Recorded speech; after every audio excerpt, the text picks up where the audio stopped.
The scripture is from Mark 6, verses 21 to 29, and it's from the New International Version. Finally, the opportune time came. On his birthday, Herod gave a banquet for his high officials and military commanders and the leading men of Galilee. When the daughter of Herodes came in and danced, she pleased Herod and his dinner guests. The king said to the girl, "Ask me for anything you want, and I'll give it to you." And he promised her with an oath, "Whatever you ask, I will give you, up to half my kingdom." She went out and said to her mother, "What shall I ask for?" "The head of John the Baptist," she answered.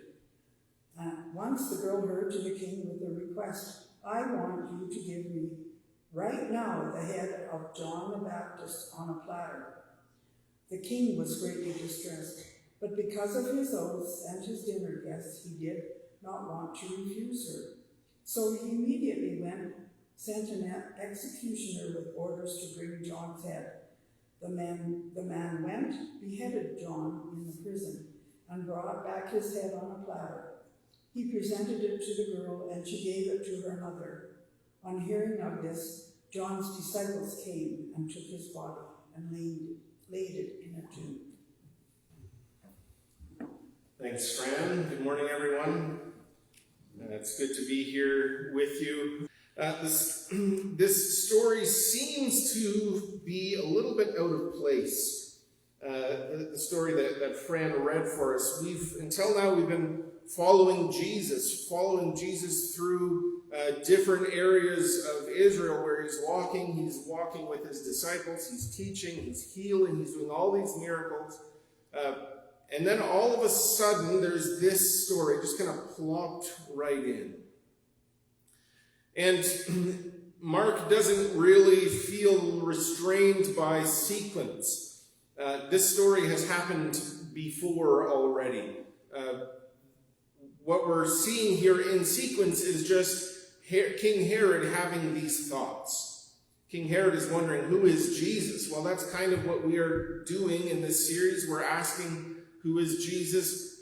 What parts of Jesus' identity come out in these stories? And so now Herod is asking the same question. And the legacy of King Herod is not a good one. We understand Herod was on the opposite side. When Jesus was born, the kings wanted Jesus dead. When Jesus lived out his ministry, he didn't get support from the kings and often got opposition. The kings had no interest in following Jesus' lead because Jesus offered a competing kingdom. So we as Christians, we who read these stories, find meaning in these stories, identify with these stories, we don't hold King Herod up as a celebrity or hero of ours. So when we read the actions of someone who we've written off, then we expect their actions to be bad. We expect them to be portrayed poorly. And in this story, Herod does some things that are bad. Herod has John arrested. Herod has John killed. Those are obviously bad things. They obviously go against the kingdom that Jesus is inaugurating.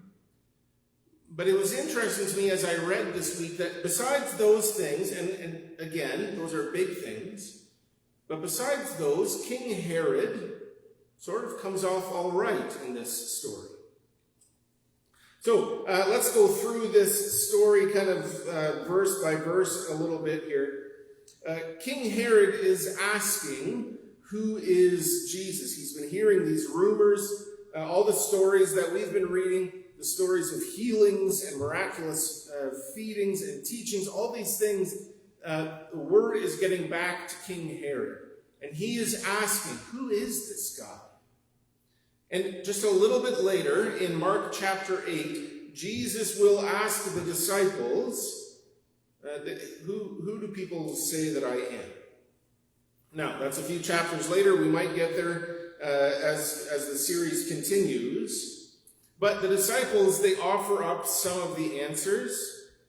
They say, some say you're one of the prophets resurrected, maybe Elijah, maybe John the Baptist. Herod gives the same answers. Herod, who we can write off as not being spiritually devout, who we can write off as being greedy and corrupt, all of those things, Herod has the same answers. The same answers. Now, one of the disciples says, Jesus, we believe you're the Son of God. Herod doesn't go that far, but Herod says, this must be John, who I have killed. Herod makes that connection. Now, it isn't. We don't believe that's the case. But Herod is drawing that connection. And this is in a complementary way. That King Herod sees this as real power. King Herod thinks that Jesus has real power from God, from above. So as bad and evil and greedy as King Herod is, he sees Jesus' power as what it is, maybe not to the fullest extent, but Herod still is complimenting Jesus. And this also demonstrates investment, that Herod cares. Herod studies the stories. Herod is paying attention, and he wants to come to some kind of conclusion. King Herod is invested in this story. He's wrong, but he's invested. So, at this point, Mark goes back in time to tell us the story. Right? So Herod having this conversation with himself, that's in the present in terms of our progression through Jesus' life. But the story of John's death happens beforehand. So Herod acknowledges that he had John arrested. Now, Herod didn't do it himself, of course. He doesn't have to get his hands dirty that way. But he had somebody do that. And we see in this story that Herod likes John. Herod respects John. It's Herodias, Herod's wife, that doesn't like John. Herod is protecting him. Herod respects John, and he thinks that John has interesting things to say. And Herod has all the power, but Herodias, so I don't know why you would marry someone with a name so close to your own, but that's a whole other question. Herodias is angry. Herodias wants John killed. Why? Well, because John is a student of the Old Testament. He wouldn't have called it that. But John says, hey, Herod, you can't marry her. This woman was married to your brother before, and according to Jewish law, you can't do that if your brother is still alive. So King Herod's brother was still alive, but Herod stole his brother's wife. You can't do that according to Jewish law, and Herod is the Jewish king. And this is a time when you couldn't really tell kings that they were wrong, that you couldn't tell them to do something different because they would kill you. And that's inevitably what happens here. Whenever I see those flags that talk about how bad Trudeau is, it's fine. That's a point they're trying to make. Whenever I see one of those, it's a friendly reminder that we don't live in a dictatorship. Because if you live in a dictatorship, you can't fly a flag cursing the dictator, because then you die. So this is what John has done. John is a prophet. He is speaking prophetically, and he's saying our king has broken the law, and he's married a woman he cannot marry. Well, you can't do that in this society, so Herod has John killed. But Herod is still interested. And what changes for Herod if John lives or dies? Nothing. Herod goes on, he's the king, he can marry somebody new. What happens to Herodias if John lives and his word is respected? Well, then she's out of the palace. So Herodias hates John. Herod doesn't matter. He's fine. So there's going to be this party. We see this in a few verses later. John, it explains that Herod values John, recognizes the crowds, respects John. He thinks John has interesting things to say. But John is in prison. So it seems like Herod has everything under control. And then there's a birthday party for King Herod. Who's invited? Neighboring diplomats, government officials, the important citizens of Galilee, they're all invited. It's a huge party for King Herod. Now, what's happening at this party? Well, it's interesting to see as my kids get older, the activities at their birthday parties change. And I took Felicity to a party yesterday. It was more of a play date than a party. It was all the same things about a party. I just didn't have to send a gift. But hey, I could handle more of these kind of parties. If any of us adults were to throw a birthday party, it's a barbecue at the most, right? Just like get some people together. We'll unfold some lawn chairs. But this is an adult party, and it's a rich party. But what's the objective? If we were going to have a party, it would just be, hey, I just want to hang out with my friends. That's really all we need for a party. Now, if somebody won the lottery, then they would throw a party and say, hey, I care about you guys. I'm excited about all this money that I won. I'm going to share it with some of you. Not all of it, but some of it. We're going to have a big party. So I think both parts of these are in Herod's birthday party as well. There's an opportunity for Herod to show off. He's the king. He has wealth. He can demonstrate his power. He has servants. And he can gather food from all over the place. So he's going to have a party and show how important and powerful he is. And it's a good place to be. If you know rich people who want to show off how rich they are, that's going to be a good party.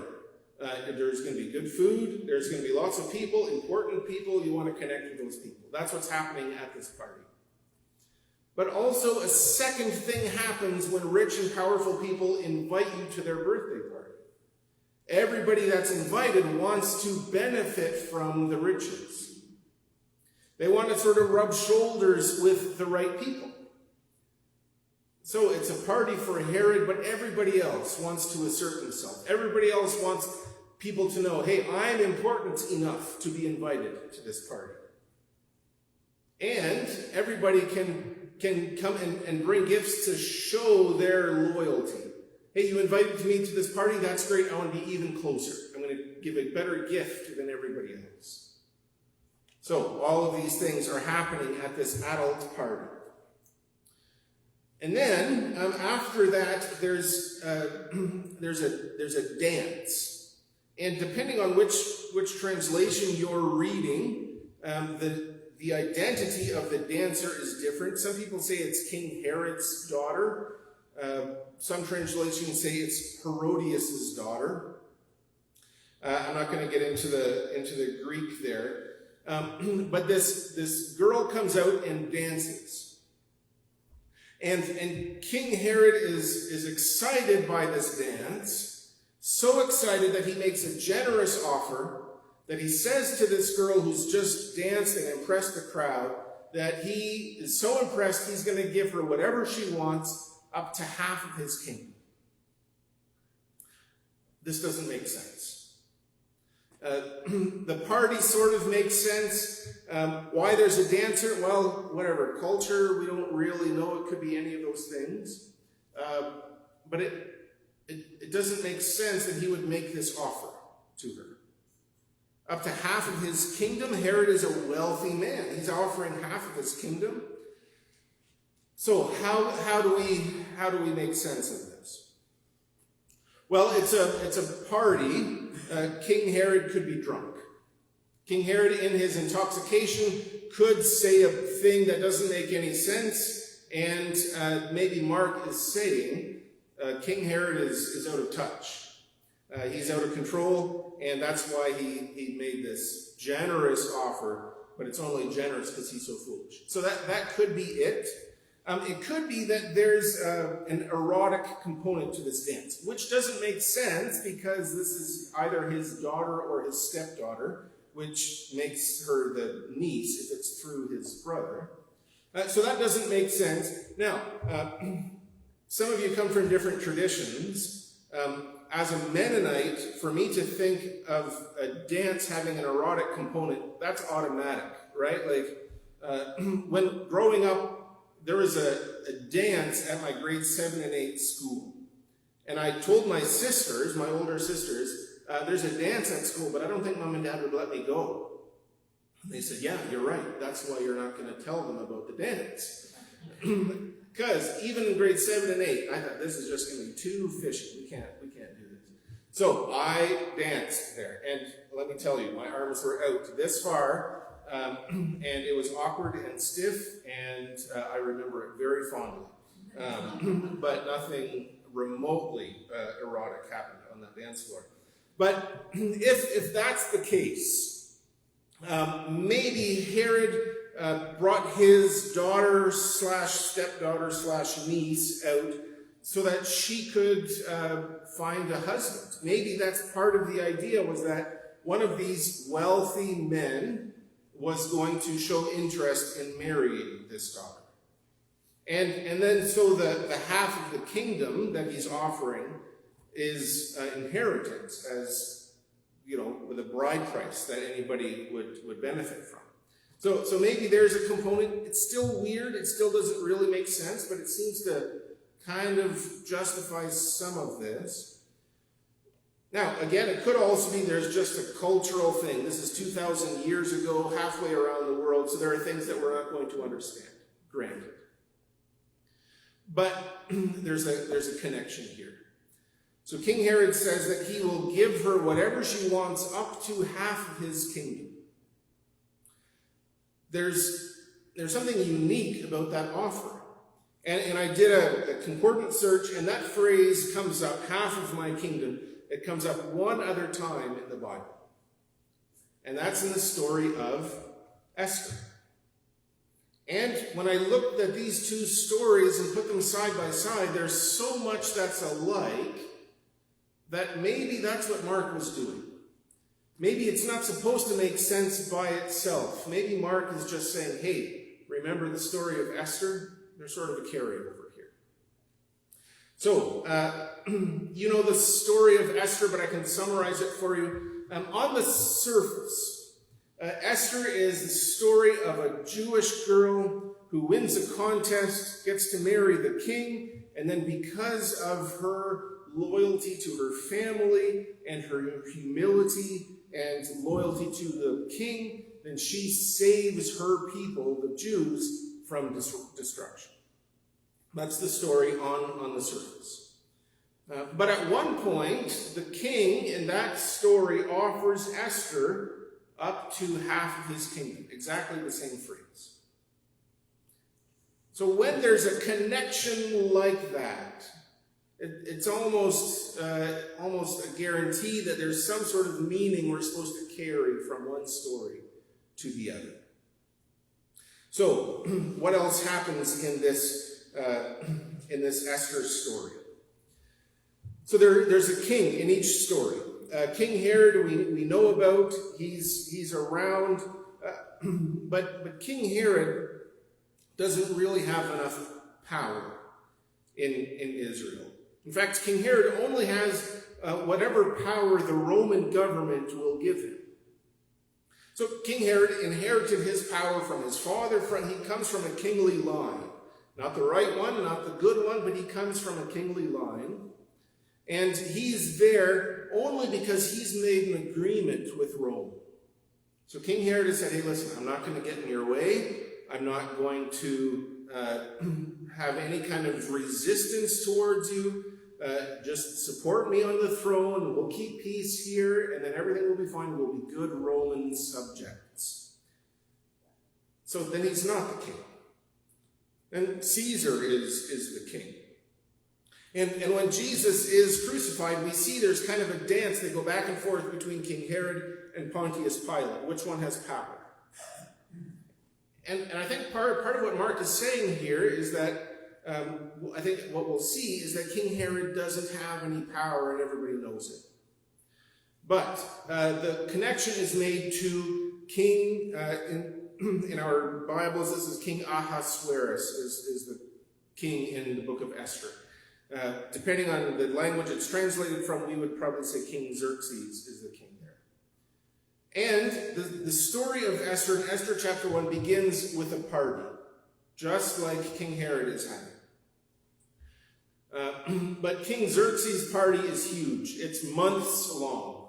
It's just a never-ending party. It's a celebration. And for some reason, the storyteller explains all the draperies that are hanging, the food that's served, the servants that are there. It's just this massive, massive, never-ending party. So, more elaborate even than King Herod's birthday party. Now, there's also a queen in this story. So in the first story, Mark doesn't ever call Herodias the queen. He calls her the king's wife and the king's illegal wife. But there's also sort of a parallel there, because while King Xerxes is having his party, his wife is having a party for the women. It's a parallel party, but it's in a separate place. And so the king can have his party with the boys, and she is having a party for the girls. And then the party has carried on for so long that the king says to his servants, he says, hey, go get my wife and bring her over here, and we need her to dance. There's a dance at this party. There's a dance at both parties. So then his wife, whose name is Vashti, she hears the message, the invitation to dance at the party, and the Bible says that she's invited to dance with her crown. It seems weird to specifically say the crown, probably because there wasn't going to be anything else. And the Queen Vashti, who's doing queenly things, having a gathering of women, she's coordinating all of these things. She's doing good things as a good queen. And Queen Vashti says, no, King Xerxes can shove it. I'm not dancing at his party. So, what's the connection here? It didn't make sense for King Xerxes to make that request of his wife. But King Xerxes is the king. The king can do what the king wants, unless the queen says no. So, that's the end of the marriage.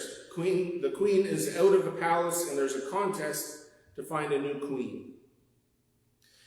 So we see the contrast between the two kings. King Xerxes has more power, more wealth, but two kings having a party, and we see two queens. What's Herodias doing during the party?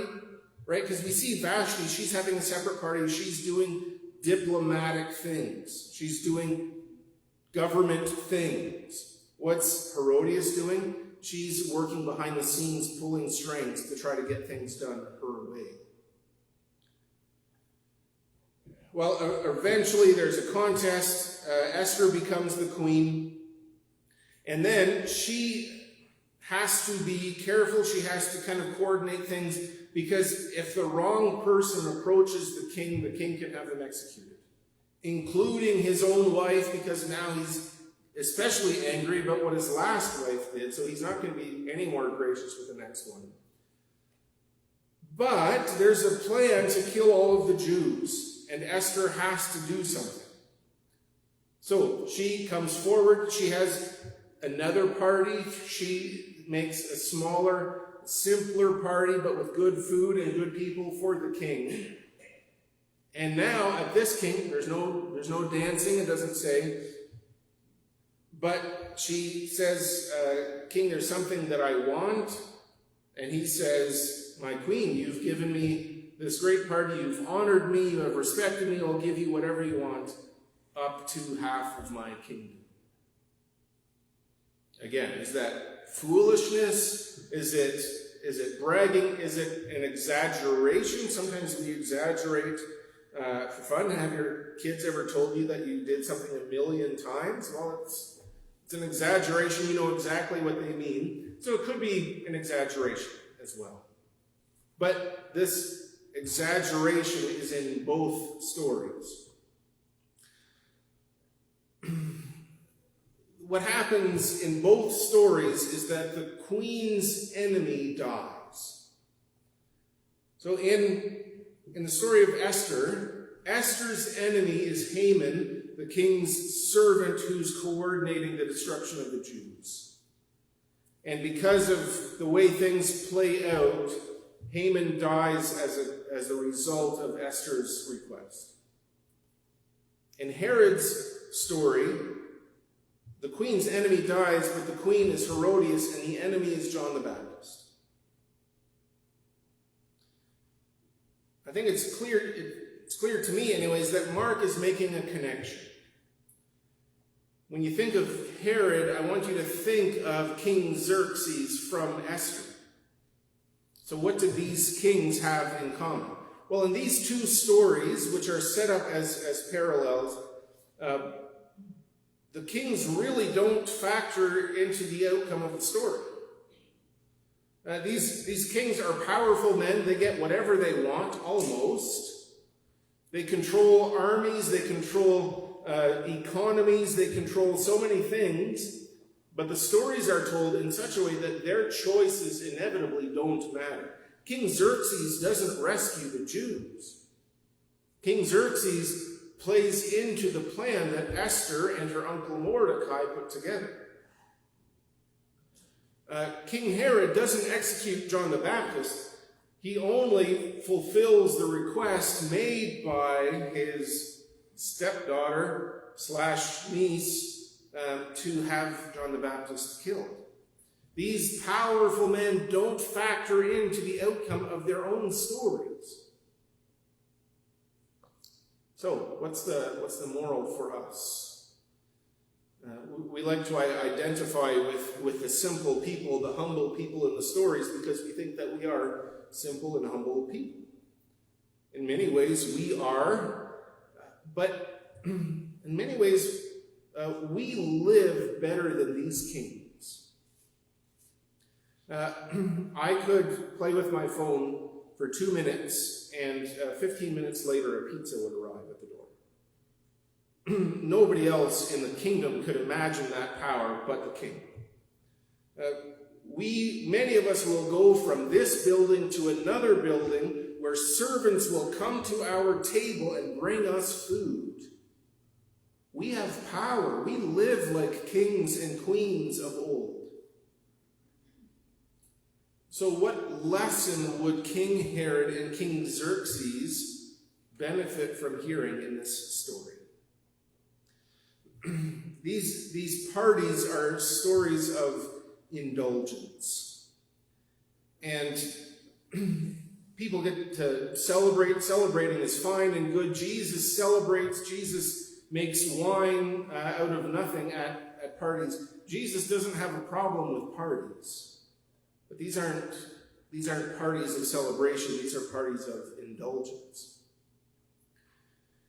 And these parties have guest lists. Kings surround themselves with powerful people, but not just regular powerful people. Kings surround themselves with people who back them up. Kings surround themselves with yes men and yes women who tell them exactly what they want to hear. And as soon as they hear something else, you're off the list. So what is happening at this party? This is a party of indulgence. And from the stories that I know, you are not people of indulgence. I want to tell all of you that. This is a party where they're indulging in alcohol, they're indulging in wealth and opulence and all the big fancy words. And that indulgence clouds their thinking. So, in the case of King Xerxes, even though he was evil, even though he was corrupt and greedy and lazy and all of the bad things, because he happened to have a good wife, he wasn't choosing kind, virtuous women. He wasn't choosing women who studied the scriptures, who demonstrated kindness and generosity. That's not what King Xerxes was looking for. By his own bumbling through life, he happened to stumble upon the right wife. And we believe, reading the scriptures through our lenses, we see that God was working behind the scenes. Xerxes married Esther because God put Esther in his life. And then because Esther was there, the king accomplished good things, unintentionally, but still good things. But then we look at Herod. Who does Herod put in his life? Well, Herodias was there. Why was Herodias there? Herodias wanted to live in the palace. Herodias, was she stolen? Did she switch loyalties on her own? We don't know, doesn't matter. But she was wanting to get rid of John because John was threatening her place in the palace. And then, when this dance goes so well, where does the girl go to? Well, she goes to Herodias, and Herodias gets to say what she wants. So the story is fairly complimentary to Herod, but it doesn't matter because Herod has no power in this story. Herod gives his power to the people close to Herod. That's why John dies, because Herod surrounded himself with idiots. So who do you surround yourself with? When you surround yourself with people who will indulge you and compliment you and tell you all the things you want to hear, you're not going to grow. If you surround yourself with people who indulge themselves, you're going to indulge them. What we surround ourselves with, we become. So, to the best of my knowledge, alcohol isn't the problem here, in this room. That doesn't mean we don't have problems. So what is it that you surround yourself with? You surround yourself with people who speak carefully, who choose their words well, who think about speaking graciously and kindly. If you surround yourselves with those people, you will become more gracious and kind. If you surround yourself with people who want to learn, who are reading good books, who are watching interesting documentaries, then they're going to say little tidbits of things that they've learned. And because you surround yourself with learning people, you will become a learning person. But if you surround yourself with people who talk about and laugh about violence, you will become a violent person. If you surround yourself with greedy people, deceptive people, you will become more greedy or deceptive. If you surround yourself with people who gossip, you will become a gossip. And gossip is one of those slippery things that it appeals to that indulgent part of our personalities. This may be news to some of you, but the church kind of has not this particular one, the church kind of has a reputation for gossip. Why is that? Because largely we frame gossip through our intent. Gossip is words that we speak when we intend harm on others. But if we don't intend any harm, then we can say whatever we want, right? It doesn't work that way. In hockey, the referee doesn't care about intent. If your stick cuts somebody's face and they bleed, you're going to the penalty box. It doesn't matter what you intended. If you speak unkind, ungracious, harmful words about somebody, it doesn't matter what your intent is. That is gossip. And you're surrounding yourself by people who want to hear that gossip and people who want to share their gossip with you. So surround yourself with good, and you will become more good. So in a moment, we're going to celebrate communion together as a congregation. And this is a meal that we do to commemorate the good things that Jesus taught his followers to do. This is a way that we gather to think about what it means to be a Christian community. This is a thing that we do to focus on our own forgiveness, our own goodness. This is a symbolic gathering at a table. When we gather at a table, we invite other people to the table. So, also, this can be a reminder for us of who we are gathering with, who is allowed to inform us, inspire us, teach us.